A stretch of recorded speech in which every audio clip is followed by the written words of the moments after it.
want to get more insight from Dr. Peter Chin Hong, infectious disease specialist at the University of California, San Francisco. Good to see you again, doctor. So the CDC just voted to end what was standard practice for more than 30 years. I mentioned some fear this will make Americans sicker. Do you agree? Certainly, Kim. I think that we went from about 20,000 cases a year of hepatitis B in infants to about 20. And I think that, not all women get screened. So it's really tough to think that people won't fall between the cracks with this new policy. And given that it's such a transmissible agent, even if an infant is negative at birth and doesn't get the vaccine, it doesn't mean that the infant won't be susceptible before the age of 2 months. All right. But, the administration points to Europe as a model. They say countries like Denmark only recommend Hep B vaccines for babies whose mothers test positive. So, does that make sense to you? It doesn't at all, because it's like comparing apples and oranges. Denmark has a national healthcare system. It's fully electronic in terms of a national electronic health system as well. And, I think because we don't do a great job of screening and we don't have universal access to healthcare, it will mean that many particularly vulnerable populations will fall between the cracks. Yeah.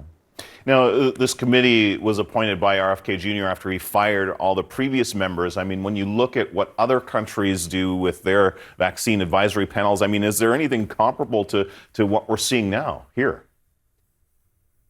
No, certainly not. The first step is really one of vetting. It takes maybe 2 years, 1 to 2 years to really fully vet someone as a true expert and to orient them to how the panel works. Hiring somebody just days or weeks before the meeting is really unprecedented. And to not have, a scientific committee and rather have a political committee really doesn't set a great precedent for how to make decisions around vaccines. Yeah. And President Trump signed a memo last night, as I said, calling for HHS to fast track a review of vaccine schedules from other countries. He says that the U.S. has far more shots than places. We mentioned Denmark, Japan. Is that true? Are our kids being over-vaccinated? Or, as you say, is it sort of comparing apples to oranges because of those different healthcare systems that you mentioned? I think it's certainly not comparable when you look at what happens from country to country. We probably prevent about the same number of diseases, say that Canada does, or Australia and the UK to some extent, but we give more shots. And some of that is due to, giving more durable protection because, for example, at hepatitis B, giving 3 shots just proves that the protection will be more durable.